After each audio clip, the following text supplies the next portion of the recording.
So we have this attachment studs, and we need to get them here. But when you push it like this, your lamp, and by the way, try to do this with without power. I'm just filming. But when you put it like this, that tip just won't come out from there. So here's my tip.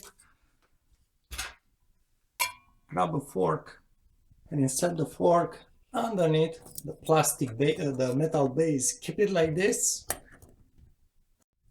There you have it. That's the tip coming out, and I'm just keeping like this with the fork against the wall. So that metal base is just being pushed out by the fork, and now I can reach and put the small washer on it.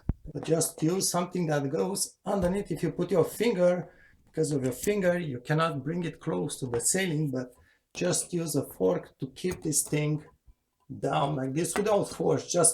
Just move it like this, keep it there against the wall, the ceiling, and the small stud will finally come here, appear there.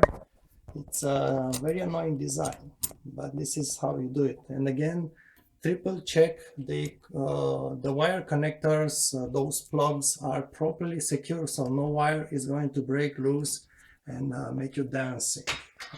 So that's my tip. Very easy.